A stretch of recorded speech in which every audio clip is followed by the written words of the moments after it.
Muy bien, muy buenos días, estudiantes Universidad Rural de Guatemala. Bienvenidos al desarrollo de una semana más, semana número 14 del curso Ciencia Política y Relaciones Internacionales.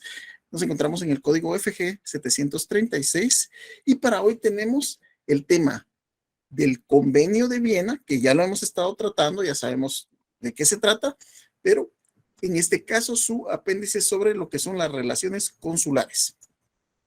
A cargo de su servidor, Juan Carlos Mejía Argueta, vamos a platicar un poquito del tema. De hecho, también recordándoles insistiéndoles en la lectura del librito que va a ser objeto de evaluación. Por favor, no me lo dejen tirado por ahí.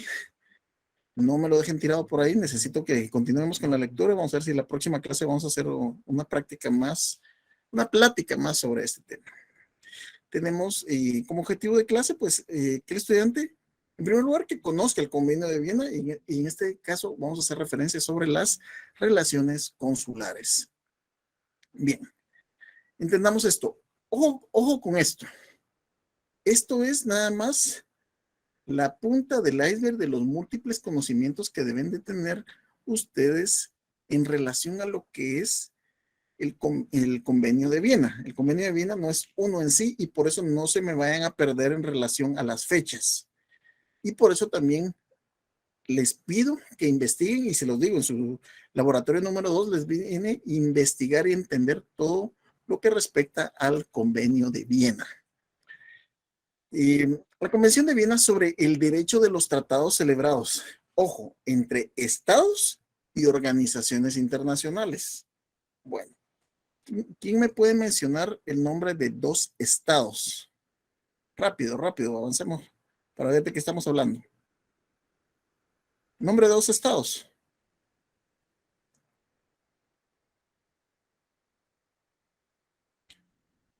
Bueno, como están meros tímidos, estamos viendo el estado de Guatemala, el estado de los Estados Unidos mexicanos. Pero, ¿cuál sería el ejemplo de organizaciones internacionales? ¿Cuál sería el nombre de dos organizaciones internacionales? ¿Cuáles podrían ser?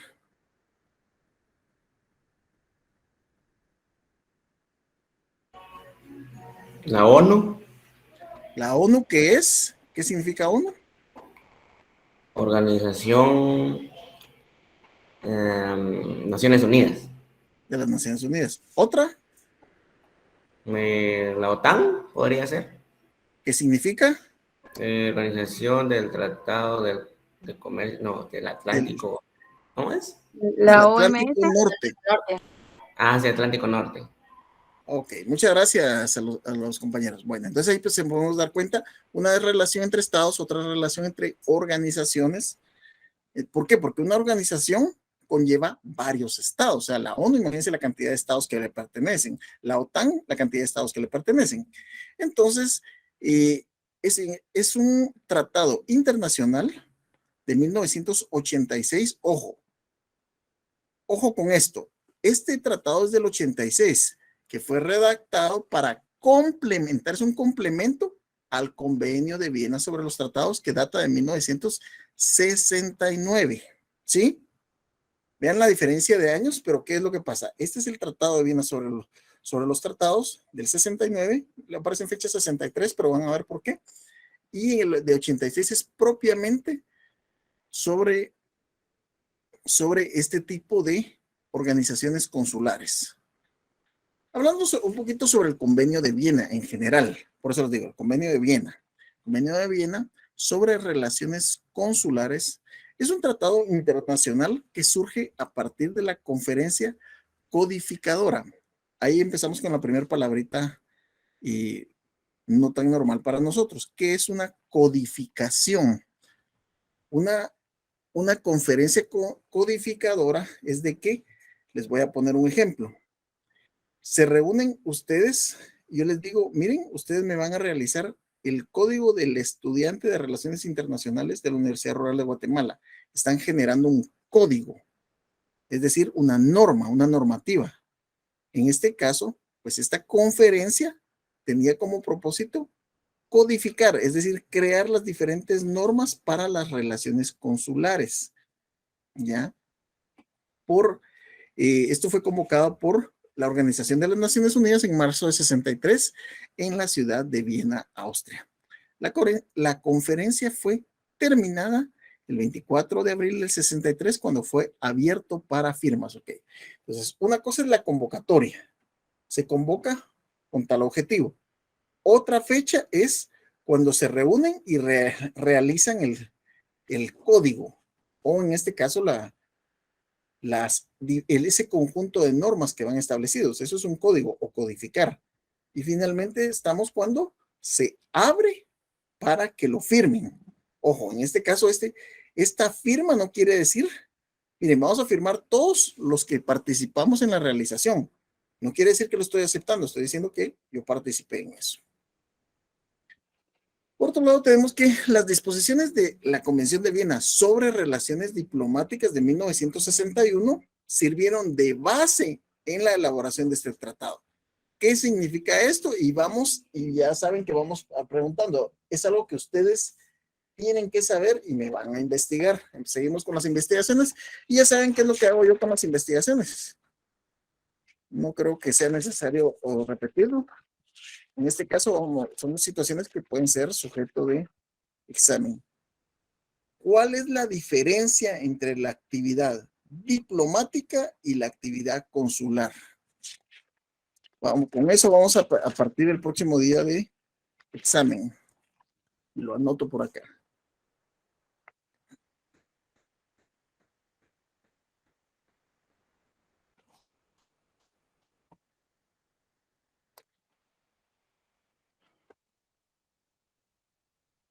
Diplomática, dijo, ¿verdad? Diplomática y consular. Consular, ok, gracias.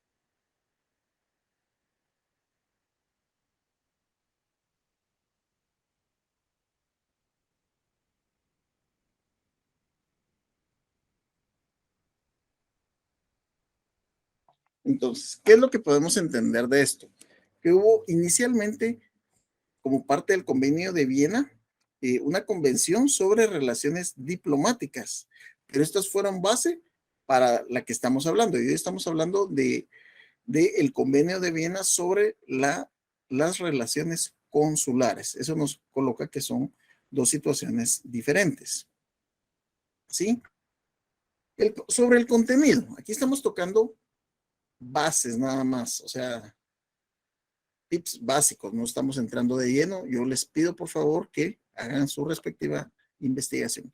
El convenio consta de 79 artículos en que se regulan las relaciones consulares, tanto respecto a las funciones consulares como tales, como en lo que se refiere al estatuto de las oficinas y funcionarios consulares, y abarca tanto a los funcionarios de carrera como a los funcionarios honorarios. Entonces, ahí es lo que tenemos que empezar a ver. O sea, hay formas de ingresar dentro de esto a la carrera diplomática, la carrera consular y también formar parte de estas como miembros honorarios.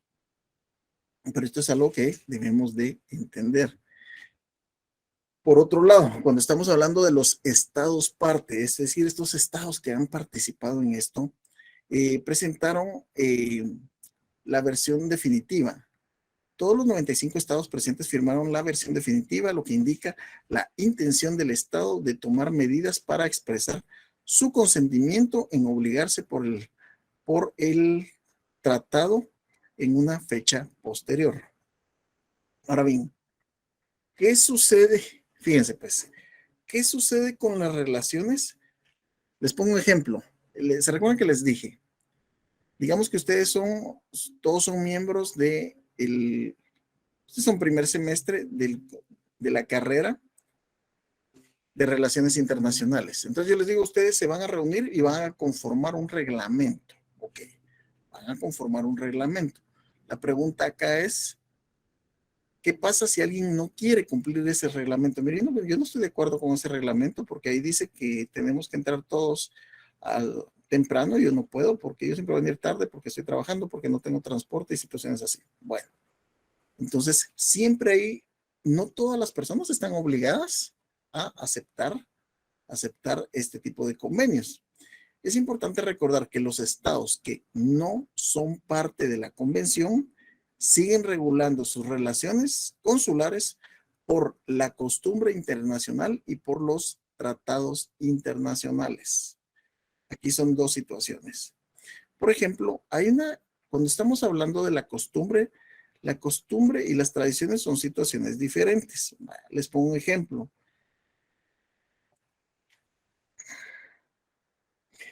¿Qué es lo acostumbrado a comer en Navidad en Guatemala? Lo acostumbrado. Tamales. Pavo, tamales. Pavo, tamales, pierna. Ok, eso es lo acostumbrado.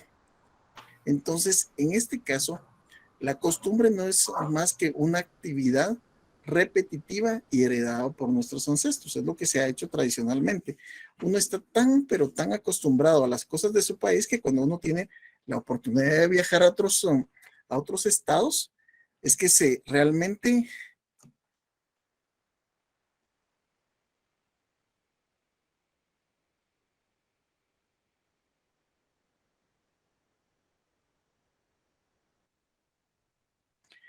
es donde uno se sorprende cómo las costumbres cambian. Y por decirles algo tan sencillo, sin ir tan lejos, ¿verdad? Las costumbres en El Salvador, que lo tenemos tan cerca, no son iguales. Las costumbres en Honduras, Nicaragua, Costa Rica, sí ya cambia drásticamente, no digamos México o Panamá. Estos ahí, mientras más nos vamos alejando, las costumbres son mucho, mucho más diferentes. Entonces, la forma en que se relacionan los países internacionalmente va a basarse en base a la costumbre, como se realizaba desde antes, y por tratados bilaterales. ¿Qué es un tratado bilateral? Como su nombre lo dice, es un tratado, pero no es como estos que donde están participando 95 estados. En este bilateral solo hay dos lados. Participa Guatemala, El Salvador. Guatemala, México. México, Estados Unidos. Son tratados bilaterales. Entonces ellos van a continuar por esa vía. Con respecto a la elaboración del tratado, en marzo del 63, la Comisión de Derecho Internacional de la Asamblea, la Comisión de Derecho Internacional de las Naciones Unidas recomendó que la Asamblea General celebrara una conferencia internacional codificadora con la intención de crear una convención sobre relaciones consulares. Es una recomendación la que se hizo, que se llevó a cabo casi más de 20 años después, pero que hoy día es lo que rige a la actividad consular. ¿Qué pueden hacer? ¿Qué no pueden hacer? Por cierto, ¿alguien se enteró de la noticia de lo que sucedió ayer en la Embajada de Estados Unidos? ¿No? No. No. ¿Saben que ayer hubo un fallecido en la Embajada de los Estados Unidos? Un ciudadano estadounidense murió ayer, un miembro de la seguridad, no se sabe, bueno, o yo hasta ahorita no sé las causas, murió por un disparo de arma de fuego en el cráneo, adentro de la embajada. Ahora bien, ¿puede entrar libremente la policía ahí? Les pregunto. No creo. Diría que sí. ¿Puede entrar la policía ahí? Ya Ok. estoy dudando. Ok, tranquilo, no, de eso se trata, que vayamos entendiendo esto. No pueden entrar libremente porque de una forma lógica más que física, adentro de la embajada se considera territorio estadounidense. O sea, tuvieron que haber entrado sin lugar a dudas al Ministerio Público y todo eso, pero entran por medio de una invitación, en este caso del embajador, porque lógicamente se tienen que llevar así, pero adentro de la embajada se considera territorio estadounidense, está fuera del imperio guatemalteco y eso es parte de lo que se ve en el convenio de Viena.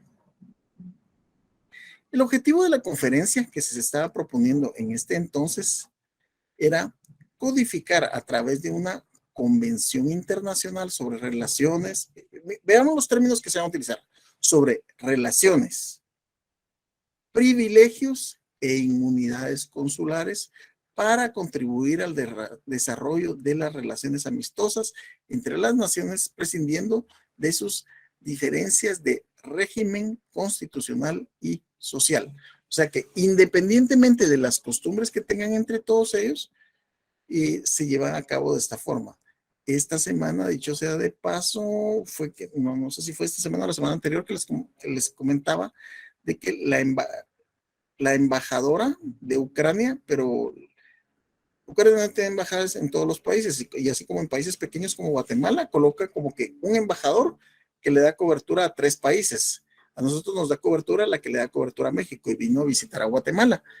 Y ahí pudimos observar cómo, de hecho, hubo un minuto de silencio a favor de las personas que han perdido la vida en Ucrania como producto de la guerra. Tengo un resumen por acá, déjenme buscarlo, un resumen sobre la actividad consular de 6 minutos para que lo vayamos entendiendo mejor. Aquí está.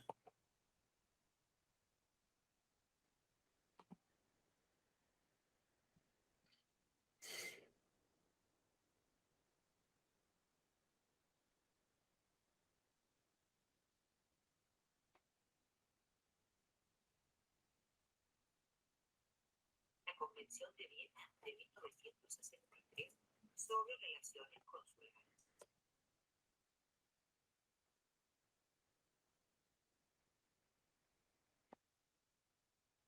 Ok, entonces voy a compartir con ustedes este video. Pongamos atención, por favor. Ojo, ojo.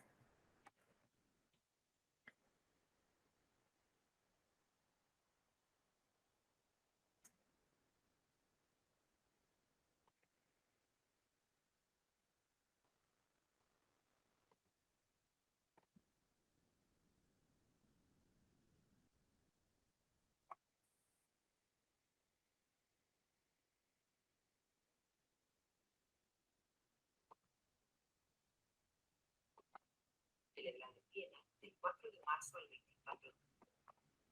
La Convención de Viena de 1963 sobre relaciones consulares. Celebrada en Viena del 4 de marzo al 24 de abril de 1963, entró en vigor el 19 de marzo de 1967. En ella participaron 92 países de todo el mundo, desde el 3 de la ONU. La sede de la misma fue el Palacio Imperial de Hofburg, donde residiría la dinastía con el mismo nombre, y también los emperadores de Austria y Austria, actualmente residencia del presidente de la República Austríaca. Define esta convención el concepto de oficina consular.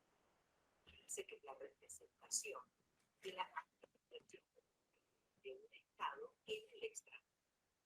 A diferencia de la Convención de Viena sobre relaciones diplomáticas, en este caso, se está hablando entonces de que la representación es hacia la administración pública del Estado y no al Estado recibido. Eso será lo que va a diferenciar una misión diplomática de una oficina consular. La consular representará la administración pública de un Estado y la misión diplomática al Estado en sí. ¿Cuáles son las funciones consulares más características? Principalmente prestar atención a auxilio a los nacionales y orientarlos acerca de diversos temas de interés. Por ejemplo, con respecto a sus derechos humanos, derechos penales, derechos de migración por su familia, un tipo de consultas de tipo administrativo, con respecto a la tramitación y realización de todo tipo de permisos laborales, extensión de visa, también de aquellas cuestiones sociales, la legalización de todo tipo de documentos. Además, una oficina consular deberá encargarse de fomentar el desarrollo social, económico, cultural y científico de los nacionales en el exterior, tratando de implementar programas que realmente colaboren en todas estas áreas. La diferencia entre lo que hace una oficina oficina consular en lo que hace la función diplomática es que este fomento hacia el comercio, la economía, la cultura, la ciencia, no es para relacionar a un Estado con el otro, sino para colaborar y ayudar a los nacionales del exterior. Son ejemplos más típicos, más comunes de servicios consulares, por ejemplo, la expedición de pasaportes, el registro de nacimientos o actas de funciones, la búsqueda de información de familiares menor, el tipo de poder notarial, funcionario consular. Objetivo la conversión a un funcionario consular dice que toda persona incluida en el jefe de oficina consular que esté encargada en ese carácter del ejercicio de funciones consulares. Esto lo define el artículo 1 de la Convención de Viena del 63. El jefe de oficina consular va a ser quien dirige la función consular, quien esté a cargo de la clases de funcionarios consulares. Los mismos se pueden dividir en dos grupos. Los funcionarios de carrera son aquellos que normalmente representan a la administración pública del Estado que los ejecuta. Y los honorarios son aquellos que lo hacen a cuestión particular, ya que el Estado que se visita, que lo representa en la administración pública, no cuenta con una oficina consular en el extranjero. Es por cuestiones muy específicas y tiene funciones limitadas. Pero veamos entonces los funcionarios de carrera. Estos se pueden subdividir en la categoría más alta, que es el cónsul general, que será el jefe del servicio consular de todo el país en el cual reside. El más importante es los funcionarios consulares de carrera. Luego, en la segunda categoría, la más conocida comúnmente, cónsul. El cónsul es el que va a encargarse de la investigación consular del Estado que esté enviando para representar la administración pública. El vicecónsul es la categoría que ya está en resumen y en último lugar a la importancia o jerarquía del cónsul.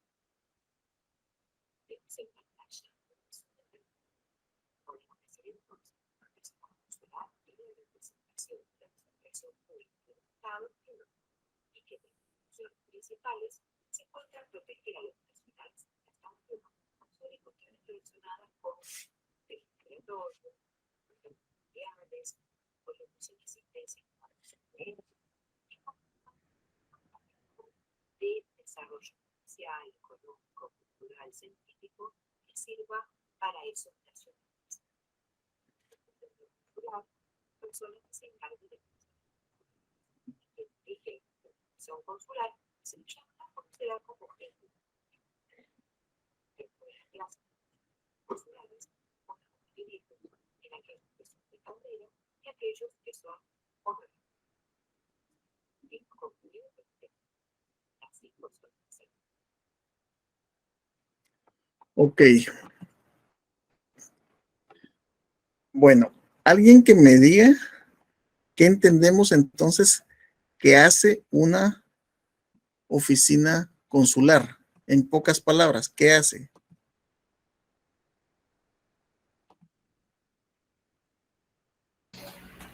Ahí entendí, Yoli, de que la oficina consular es quien se encarga de diferentes trámites de personas que no están en su nación.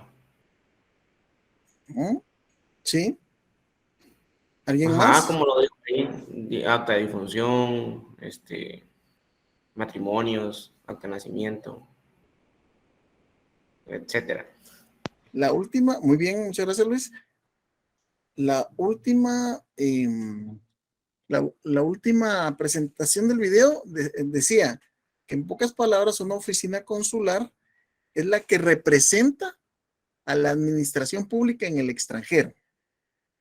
Es decir, si nosotros acá necesitamos, yo a veces me toca realizar trámites de, más que todo de centroamericanos, así que de México para abajo. es lo más común.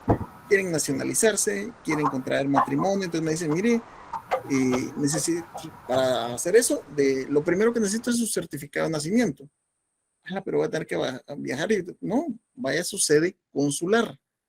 Entonces, las sedes consulares, en este caso, la de El Salvador, que se encuentra en Avenida Las Américas, le extienden a ellos el costo de sus certificaciones, en este caso de nacimiento, puede ser de matrimonio, o en este caso, como para que contraiga matrimonio un extranjero acá en Guatemala, uno de los requisitos es de que tiene que presentar acá una constancia de soltería. Entonces, ese es uno de los requisitos. Eso también van a las sedes consulares a que lo hagan. Entonces, para que vayamos entendiendo qué es lo que hace un consulado. ¿El consulado es lo mismo que la embajada? No, no es lo mismo. No es lo mismo. Una cosa es el cónsul y otra cosa es el embajador. Son situaciones, una cosa es entre relaciones internacionales y otra cosa es la figura de administración pública fuera del país. Entonces, esto es para que vayamos entendiendo. Yo les pido, por favor, que hagamos una investigación en lo que es la función consular y la función diplomática. Por eso eso les estaba diciendo. Entonces, ahí de forma muy general empezamos a ver cuál es la diferencia entre ambas. Continuando con esto, podemos ver que el objetivo de esta conferencia era codificar a través de una convención internacional sobre relaciones, privilegios e inmunidades consulares para contribuir al desarrollo de las relaciones amistosas entre las naciones, bajo el entendido que éstas sean amistosas, prescindiendo de sus diferencias de régimen constitucional y social. Por otro lado, tenemos que la Conferencia de las Naciones Unidas sobre Relaciones Consulares se celebró en Viena, Austria, del 4 de marzo al 22 de abril de 1963, y asistieron delegados de 95 países. Tras esta ronda de debate, donde se debata cómo van a ser los privilegios que van a tener todas estas personas, y después de examinar detalladamente el texto de la Comisión de Derecho Internacional de las Naciones Unidas, se preparó la versión definitiva para su presentación al Pleno. ¿Al Pleno de quién? De la Convención. Y el 24 de abril del 63 fue presentada al Pleno y la conferencia aprobó la Convención de Viena sobre las relaciones consulares, el protocolo facultativo sobre la adquisición de nacionalidad y el protocolo facultativo sobre la jurisdicción obligatoria para la solución de controversias. Les repito, es por eso la importancia de que conozcamos a qué se refiere. Una cosa es el Convenio de Viena, otra cosa es el convenio de Viena sobre relaciones diplomáticas y otra cosa es el Convenio de Viena sobre relaciones consulares. Solo estamos hablando de 3 situaciones diferentes de un mismo convenio. Sin lugar a dudas, una persona que aspira a un puesto consular y o diplomático en el extranjero debe de manejar esto. Además que debe de manejar más de un idioma.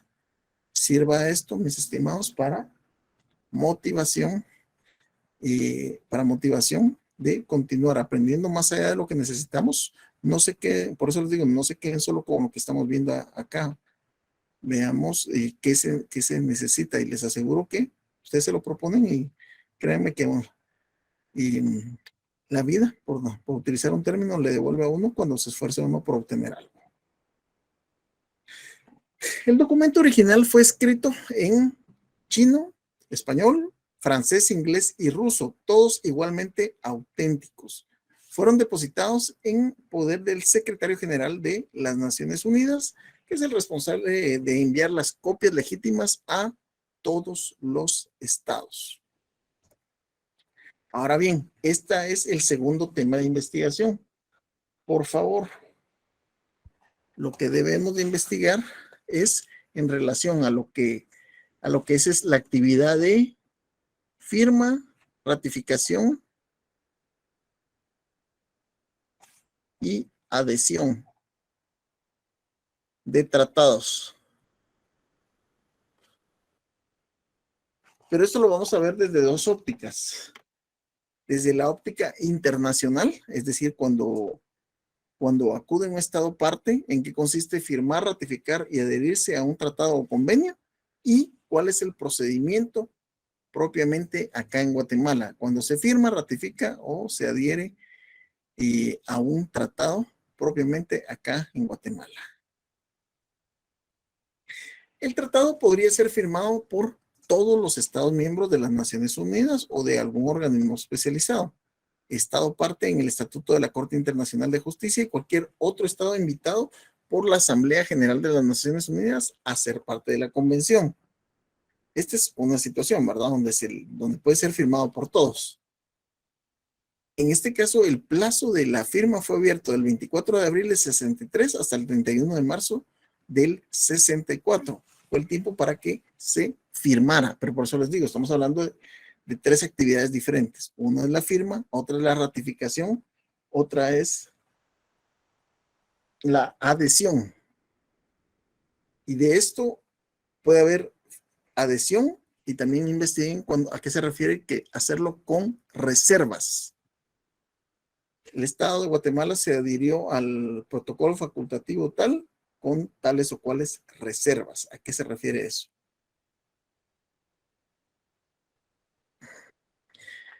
Pero firmar el instrumento, ojo, no establece una obligación jurídicamente vinculante. O sea, no está aceptando de por sí el tratado o convenio, aunque sea una indicación de que el país tiene la intención de someter el tratado a un análisis nacional. Es decir, no se puede ir a aceptar así por así un tratado de esta envergadura y tomar en consideración su ratificación. Luego hubieron estados que firmaron y luego no ratificaron el tratado. Estamos hablando en este caso de el Tratado de Viena sobre las relaciones consulares. Hubieron muchos que lo firmaron, pero después simple y sencillamente no lo ratificaron. Entonces, ¿quién me responde? En el caso de estos que firmaron y no ratificaron, es decir, no quedaron adheridos al convenio. ¿Y cuál es la actitud? ¿Cómo regulan sus relaciones los estados que no son parte de este convenio? Pregunto.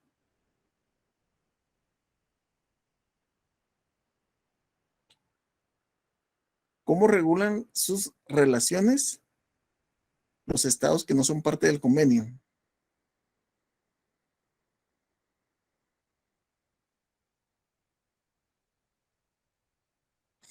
Tal y como ya se dijo en clase, estos lo resuelven en primer lugar, por la costumbre y segundo, por los tratados bilaterales.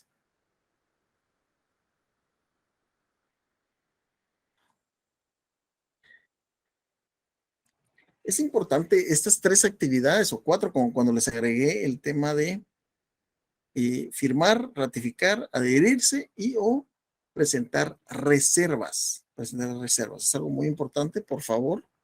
Necesito que hagamos una investigación pues, bastante seria en el sentido de que podamos obtener cómo queda esta situación. Si se dan cuenta, el tema es sencillo, pero el tema deriva en tres temas.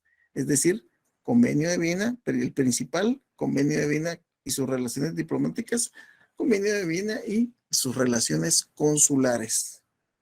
No es de que yo pretenda que ustedes se lean todos los convenios, ni siquiera los estudiantes de Derecho lo hacen, pero por favor, lo que mínimo que necesito es que sepan qué es el convenio de Viena, cuáles son sus raíces o ramificaciones.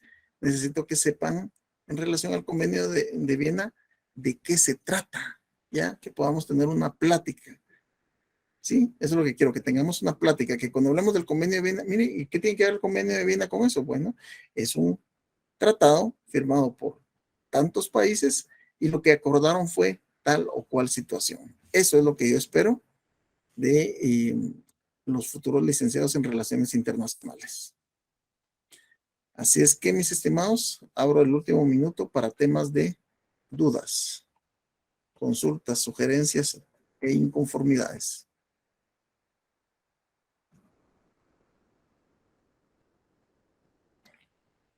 No hay dudas, ¿todo bien?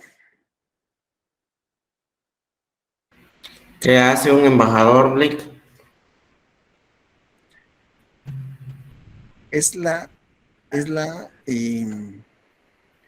Hace la actividad diplomática. Te respondo así para no Sí. adelantarte la tarea. Hace la diplomacia. Por decirte, si tal y como lo respondiste, Diplomacia es la serie de pasos de alguna gestión. la diplomacia es las relaciones entre estados. Entonces, de aquí empezamos a ver la diferencia, porque la diplomacia es de cómo se van a relacionar. Vaya, les pongo un ejemplo. Se tuvieron que reunir los diferentes los embajadores de aquí de El Salvador con el ministro de Gobernación acá en Guatemala. ¿Por qué? Porque a raíz de las acciones que ellos estaban tomando, estaban viniendo para acá pandilleros. Entonces, se tiene que resolver eso diplomáticamente. Como quien dice, ellos están extrayendo a sus ciudadanos que pertenecen a las pandillas y nos están viniendo para acá. ¿Cómo se los devolvemos? Nos ponemos de acuerdo. Si se dan cuenta, ahí hubo una situación bilateral entre El Salvador y Guatemala, se pusieron de acuerdo y en el momento en el que son aprendidos los presuntos pandilleros, inmediatamente son llevados a la frontera y entregados a las autoridades. Esa es una relación diplomática que puede ser por comercio, por gobernación, por seguridad, por ayuda humanitaria. Ahora bien, ¿cuál es la actividad que entra en función cuando en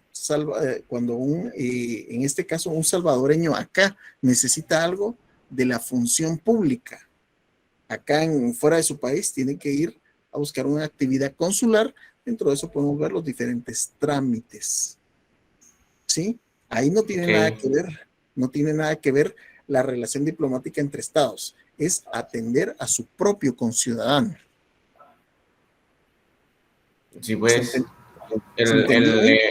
el embajador es una persona de la otra nación y el cónsul es uno de...